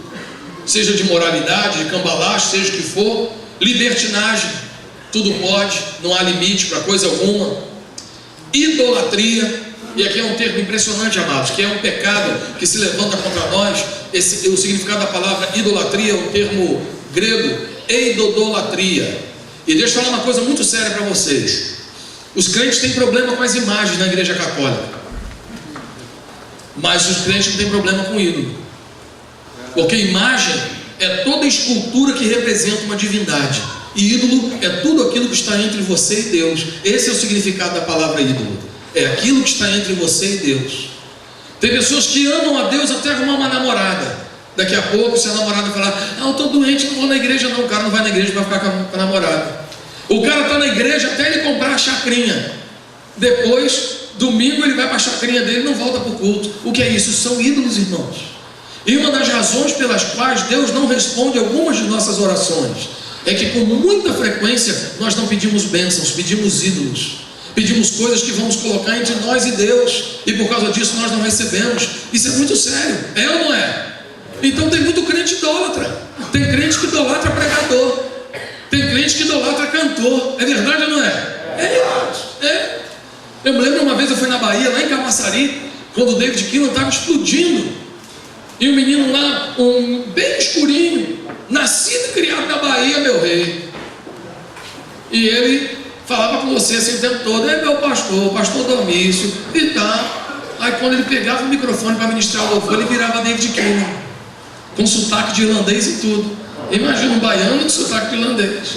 Sim, Senhor, estamos aqui, Senhor, na tua presença. Igualzinho irlandês. Eu falei: ué, o que é isso? É idolatria. Quando a Ana Paula Valadão estourou no Brasil, naquela época que ela veio aqui em Cuiabá, né, pastor Isaías, eu trouxe 2 ônibus lá de Campo Grande para poder participar aqui do evento com a Ana Paula Valadão. Amado, onde você ia no Brasil inteiro, você via clone da Ana Paula Valadão. A menina às vezes tinha até a voz meio grossa, mas na hora de cantar: sim, Senhor, tua presença, Senhor. Digo: para que isso, irmão? É idolatria. Por que ninguém imita Jesus? Ninguém quer ir para a cruz, não, irmão. A cruz virou pau de sebo, ninguém fica lá em cima. Ninguém aguenta ficar lá em cima do pau de sebo. Tem gente que a cruz do cara passar no sebo e não consegue ficar lá de jeito nenhum. Não, cruz é o lugar de Jesus. Eu não quero o lugar dele. Não, irmão, o lugar de Jesus é no trono e o teu é na cruz. Glória a Deus. Só que tem crente que está no trono e bota Jesus na cruz. Jesus e cruz, tudo a ver. Não. Então, amado, nós precisamos repreender esse espírito de idolatria. Eu vou na igreja, mas quem vai pregar? Pastor Isaías. Vai ser Deus. Ih, pastor Isaías viajou, não vou na igreja hoje não. Agora eu bati doído, hein? Tá vendo como é que Deus usa até carioca? Deus usa até pastor batista. Então, irmãos, é impressionante. Então vamos continuar aqui, senão vai demorar muito. A idolatria, a feitiçaria. A feitiçaria é o uso de droga, né? Porque essa feitiçaria aqui é da palavra farmacon, de onde vem a palavra farmácia, que eram as substâncias que as pessoas entravam, usavam para poder ficar doidonas ou para entrar em contato com divindades, como é o chá lá do Santo Daime, que tem lá na Amazônia. Então, amados, perceba que existem várias manifestações à droga, e hoje tem muita gente que faz isso com álcool, beber para relaxar. Para com isso, irmão, em nome de Jesus. O ódio. Você sabe o que é ódio? Você sabe o que é ódio? Você sabe o que é ódio? Vou falar 10 vezes para você ficar com ódio. Então, é o problema, irmãos, que muitas pessoas têm, o ódio. Aí vem os pecados relacionais à discórdia. Tem casamentos que vivem na discórdia o tempo todo. O que é discórdia? Discordância. Não concordam a respeito de nada. Vou ir para as férias, vamos para onde? Vamos para a praia? Não, vamos para a serra. Aí já começa a brigaiada, não dá nem para ir para férias em paz. Tem casal que briga até para viajar de férias. Isso é obra da carne, irmão. Se você está no espírito, você entra em acordo com o seu irmão. Você procura discernir o coração da sua esposa, o coração do seu filho. Ciúme, ira. Testemunho que eu contei ontem lá do policial que gostava de brincar de dar tiro. Egoísmo, dissensão, facção, que é a divisão dentro da igreja, a inveja, a embriaguez, orgia e coisas semelhantes. Eu os advirto, como antes já adverti: aqueles que praticam tais coisas não herdarão o reino de Deus. Isso é terrível, irmão. Mas como é que são os homens da Igreja Batista da Paz, de todas as igrejas lá? Cheios do fruto do Espírito, amém? Amém. Quem é assim, diga glória a Deus. Amém. Tem gente que não falou, irmão. Se você não é assim, diga pelo menos no ato profético, diga glória a Deus. Amém. Esse irmão lá, finalmente ele falou agora, né? Primeira vez ele não falou não, mas agora ele tomou posse da palavra. Olha aqui, amor. Amado, o homem ele é capaz de amar, sabia disso? Sim ou não? O homem ele tem que aprender a dar amor e receber amor. Tem homem às vezes que é meio arredio também, né? A neguinha quer pegar um cara para dar um cafuné e o cara... Irmão, faz isso não. Deixa sua mulher te dar amor. O homem só quer saber da mulher só a hora que está no perigo. Mas não é não, irmão, você tem que ser esperto. Antigamente, na época da inflação alta, tinha um investimento chamado overnight, se lembra? Você investia de dia e ganhava à noite, assim que é o casamento. Você investe de dia e ganha à noite, irmão. Então você vai trabalhar, já manda um torpedinho, já faz a primeira aplicação. Na hora do almoço, que pena, minha princesa, que eu não posso almoçar junto com você, mas amanhã eu vou dar um jeito de estarmos juntos. Aí à tarde, antes de vir para casa, em vez de você ficar com raiva, porque você chegou em casa cansado, a mulher falou: amor, vai lá buscar leite no mercado. Droga, porcaria, cheguei em casa cansado, quero ver Jornal Nacional. Irmão, aí o diabo entra no meio. Hoje vai cada um dormir pro seu lado. Ai não, você já liga antes, amorzinho, estou passando na padaria para comprar um pãozinho fresquinho, está precisando de mais alguma coisa? Né? Mas vai avisando ela aos poucos assim. Só a gente, sim, traz salmão. Eu sei, vai virar aquela bagunça, né? Tem alguma coisa da padaria, seja específico, né? Com a mulher você tem que ser específico. Padaria, tem alguma coisa da padaria, precisa de manteiga, queijo, presunto. É isso aí, né? Senão a mulher vai falar: não, traz tudo, né? Aí o que acontece? Amado, você já chega em casa com as coisas que a mulher precisa, olha aí que alegria. Você vai lá, toma aquele banho gostoso. Primeiro toma o banho e depois fica lá perto da neguinha. Tem homem não, chega lá, irmão, tira aquele boot fedido, fica lá coçando no meio dos dedos. Lá da mulher,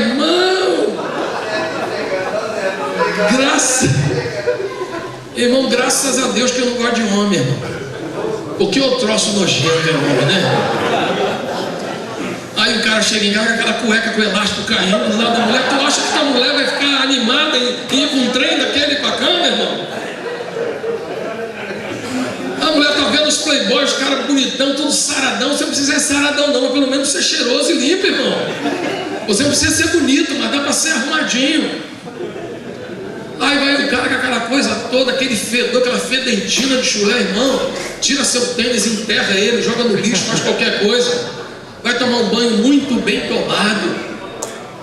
Entendeu? De vez em quando dá uma paradinha nos pelinhos para ficar bacaninha, cheiroso, né, irmão? Tem. Meu Deus!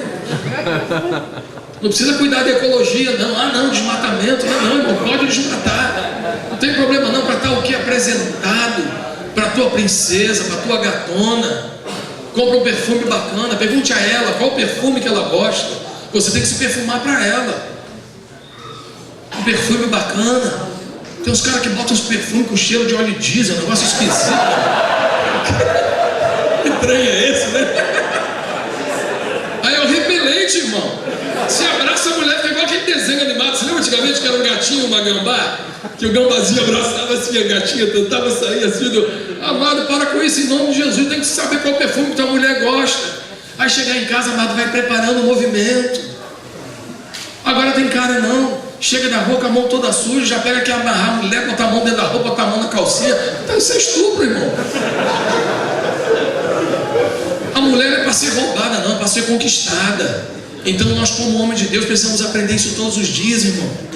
A conquistar a nossa esposa, a conquistar o coração dela, com jeitinho, conversar, ouvir, entender, amado, que a mulher todos os dias ela vai querer falar como é que foi o dia. E se ela não falar para você, ela vai falar para alguém, irmão. Então pede a Deus para paciência para ouvir. Tem dia também que eu não quero, não.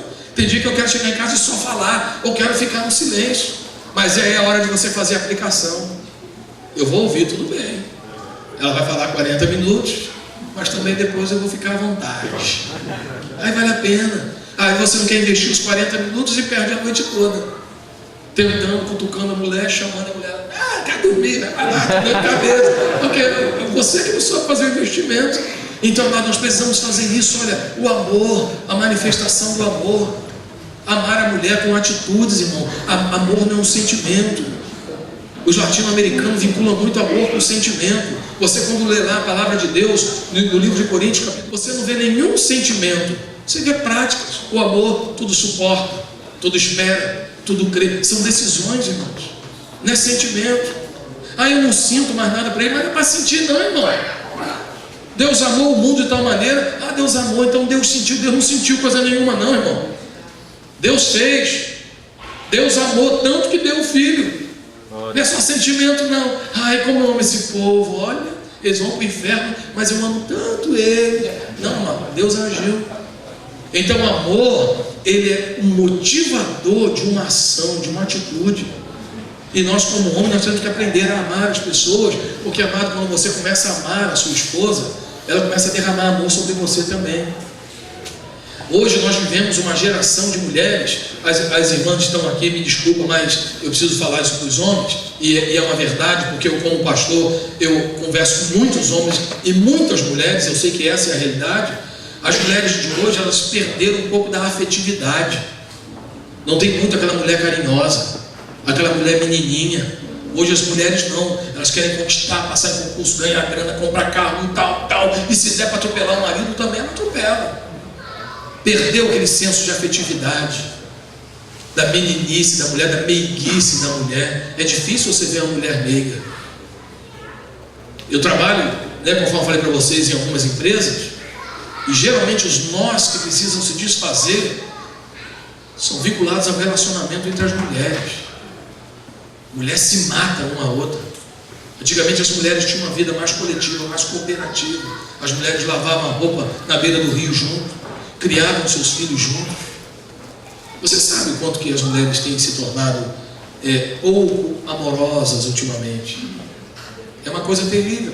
Até mesmo porque a mulher, para construir a emoção dela, ela precisa da figura masculina e da figura feminina. E muitas mulheres hoje estão crescendo em casa sem a figura do pai, que é a complementação. Porque o pai geralmente ele é muito tolerante com a filha. Então esse afeto que o pai derrama sobre a filha constrói a afetividade da filha. Só que hoje muitas moças estão crescendo o quê? Vendo a mãe crescendo falando mal de homem. Que teu pai é bandido, só botou você no mundo, não manda pensão, aquele canalha, aquele sem vergonha. Aí de repente a mulher arruma outro namorado, daqui a pouco o cara está dentro de casa. Daqui a pouco o cara começa a aprontar, sugar da mulher, a mulher bota para fora. E a criança está crescendo e vendo isso, e aprendendo. O homem é uma figura que eu não posso dar mole. Por dentro tem a carência dela, da figura masculina. Se ela não receber a nutrição emocional vinda de uma imagem masculina forte, prevalecente, ela vai crescer com esse vácuo emocional. E por causa disso, desde nova, ela já quer um namorado, já quer morar com alguém, já é paixão do cara, já vai morar junto. Por quê? Ela, na verdade, não está buscando um marido, ela está buscando um elemento para poder tapar o vácuo emocional que ficou por causa da falta da figura masculina nela. Mas qual é o resultado disso? Mulheres hostis, mulheres frias, mulheres críticas, mulheres duras, mulheres que também têm dificuldade de receber amor. Mas nós vemos aqui, olha, o fruto do Espírito é amor, alegria, paz, paciência, amabilidade, bondade, fidelidade, mansidão, domínio próprio. Versículo 25: se vivemos pelo Espírito, andemos também pelo Espírito. Não sejamos presunçosos, provocando uns aos outros e tendo inveja uns dos outros. Então nós vemos aqui, amado, que Deus, Ele estabeleceu para nós um conjunto de regras comportamentais que vão gerar resultados. Davi negligenciou isso. E qual foi a consequência, amado? Ele não pecou sexualmente? Um filho dele pecou sexualmente, só que não foi com uma estranha, foi com a própria irmã. Ele não matou, ele não estuprou, Aminon não abusou da irmã. E o que aconteceu depois? Ele não matou o cara. E o que o outro filho dele fez? Absalão matou o próprio irmão. Ele semeou um pecado sexual e um assassinato e um homicídio. E imediatamente ele viu isso acontecer na casa dele. Imediatamente. Quantos crimes ele cometeu? Quantos pecados? Adultério e homicídio, não é isso? E depois, o que aconteceu na casa dele? Um pecado sexual e um homicídio. Mas parou por aí, sim ou não? Não. Porque ele mesmo proferiu a sentença dele, quando disse: deve pagar 4 vezes mais. E lá na frente, o outro filho dele, Absalão, acabou morrendo. E esse mesmo Absalão pegou as mulheres dele, aquela palavra que foi declarada: o que você fez escondido, vão fazer aos olhos de todos, mas não falou que era o filho dele, foi o próprio filho dele, que aquilo que ele fez escondido, o próprio filho dele teve relação com as mulheres dele, para todo mundo poder ver. Amado, eu quero dizer uma coisa para você, isso aqui você deve aplicar para a sua vida espiritual, para a questão da tua sexualidade e também para a sua questão profissional e várias outras áreas que você está envolvido. Se Satanás tivesse chegado para Davi e falar assim: Davi, eu tenho um plano, o teu filho Absalão, ele vai morrer numa batalha, mas antes dele morrer, ele vai pegar tuas mulheres e vai transar com elas para todo mundo ver. Davi, Deus me livre. Não, calma aí, tem mais. Você não tem a tua filhinha Tamar, bonitinha? Sim. O teu filho Aminon vai agarrá-la e vai abusar dela sexualmente. Não me fala uma coisa dessa, minha filhinha, minha princesinha. Calma aí, vai parar por aí não. Esse teu mesmo filho Absalão, antes dele morrer de uma forma cruel, ele vai matar o Aminon. Por favor, não fala mais isso. Se fosse um súdito dele, ele até expulsaria, mandaria matar. Só tem uma maneira, Davi, de você fazer isso. Só tem uma maneira de você evitar isso. Este é o plano que eu tenho para você, Davi. De que tua filha seja abusada, seu filho seja assassinado, que o outro teu tenha relação com a tua mulher e que depois ele morra de maneira terrível. Esse Absalão só vai te dar dor de cabeça, sabe? Absalão foi um filho tranqueira na vida de Davi. Só tem uma maneira de você evitar isso: é não tocando na mulher dos outros. Vocês acham que Davi teria tocado no Betseba, sim ou não? Não. Mas essa é a estratégia de Satanás. Ele nunca vai mostrar para você a consequência dos seus pecados. Ele nunca vai revelar para você onde que ele quer te levar. Ele nunca vai dizer onde que as suas escolhas erradas vão te levar. Qual vai ser o escoadouro dessa decisão que você está tomando? Amado, isso é muito grave. Por isso eu preciso vigiar o tempo todo. Por isso eu preciso cuidar dos meus olhos o tempo todo. Por isso eu preciso fugir da pornografia. Por isso eu preciso fugir de toda a prática mentirosa. Por isso eu preciso fugir do orgulho. Porque, amados, o orgulho é uma coisa muito séria também. A palavra de Deus diz que Deus exalta o humilde e abate os orgulhosos. Já pensou? Eu já disse as coisas, não sei se eu falei isso na outra vez que eu vim aqui, mas Deus tem um game lá no céu. É uma tela que dá 10 vezes isso aqui. E nesse game ele só faz uma coisa o dia todo. Ele pega o humilde lá embaixo, apertando o botãozinho, e estabelece. E ele pega os orgulhosos e fuzila. Então muitas vezes nós temos um comportamento orgulhoso, amados, e achamos que porque temos que ser competitivos nós vamos atropelar os outros. Não, isso é soberba, é orgulho. E Deus resiste ao soberbo, mas dá graça ao humilde. Uma das razões pelas quais você tenta e não consegue ir é porque Deus está te resistindo. Porque Deus sabe o bicho que você vai virar se você conquistar aquilo que você quer. Então Deus resiste. Mas quando o seu coração muda e diz: olha, Deus, eu quero para honrar o teu nome, aí as coisas mudam e Deus abençoa. Ana queria um filho para esfregar na cara de Penina. Enquanto ela queria esse filho para esfregar na cara de Penina, Deus não deu. Mas quando ela se derramou diante do Senhor, disse: Senhor Deus, eu entendi o propósito de um filho. Os filhos são herança do Senhor. O filho não pode ser meu. Então se o Senhor me der um filho, eu não vou usar ele contra a Penina, eu vou consagrar ele ao Senhor, e ele vai viver todos os dias na tua casa. Aí Deus fala: agora sim, agora o ventre está liberado. Que coisa maravilhosa, irmãos. Então tem coisas que ela, no orgulho dela, estava com orgulho ferido. Ela queria mostrar para a Penina que ela também podia. Irmão, trancou o ventre. Mas quando falou: olha, há um propósito para aquilo que Deus quer me dar. Então algumas pessoas querem trabalhar numa empresa, quer ser promovido, isso e aquilo, para poder esfregar na cara de todo mundo: aqui agora sou eu, vocês ainda vão ver. Amado, pode saber que Deus está te resistindo. Deus levantou uma muralha de bronze diante de você. Mas quando Deus falar: cara, quando eu for chefe, eu vou honrar ao Senhor, vou abençoar, vou orar pelos meus liderados, e minha equipe vai ser uma equipe cheia da presença de Deus. Aí Deus vai dizer: baixa a muralha de bronze, que o favor de Deus chegou na sua vida. Você precisa compreender isso em nome de Jesus. Vamos ficar de pé. E eu quero orar. Eu quero orar, amados, pela sua vida, pelo teu coração.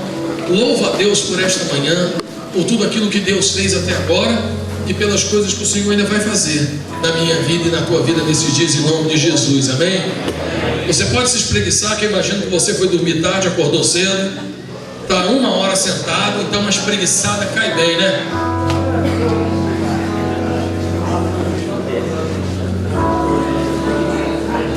Glória a Deus. E eu tenho certeza que nesta manhã Deus tem um chamado para nós: nos submetermos à vontade dEle, não estarmos onde queremos. Chega de passear, irmãos. Vamos para a guerra. Vamos nos posicionar em Deus para colocar os nossos inimigos no lugar deles. Porque, amado, todas as vezes que Davi ia para a guerra, Deus dava vitória para ele. Quando ele não decidiu não ir para a guerra, ele foi vencido. Ele vencia todas as batalhas quando ele estava na guerra, mas quando ele saiu da guerra, ele foi vencido. Então você tem que entender que, como homens de Deus, nós somos chamados pelo Senhor para conquistar e dominar. Conquistar e dominar. O homem tem isso, por isso que o homem fica dando em cima de mulher. A caça é algo inerente ao homem. Por isso que o homem fica buscando oportunidades de ganhar dinheiro, porque a caça é inerente ao homem. Só que Deus não quer apenas que você seja um conquistador. Deus quer que você domine. Deus quer que você mantenha aquilo que você conquistou. E muitas vezes nós perdemos as coisas que o Senhor nos dá, não temos a capacidade de manter esse domínio. Mas que o Senhor possa trabalhar na tua vida em nome de Jesus nesta manhã. Amém. Feche teus olhos, vai apresentando ao Senhor diante do Senhor o teu coração. Diga para Ele quais são as suas áreas de vulnerabilidade. Apresente diante do Senhor, diga: Senhor, é aqui, Pai. Preciso parar de mentir, eu preciso ser um cara mais humilde.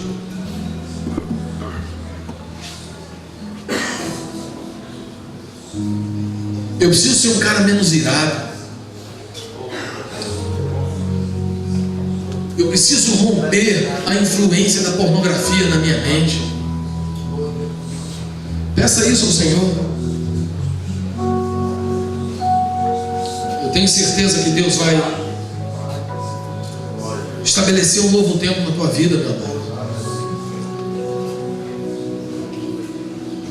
É tão natural, você não precisa se matar para a tua família ser abençoada. Basta andar nos desígnios do Senhor, que naturalmente a chuva de Deus vem sobre a tua vida.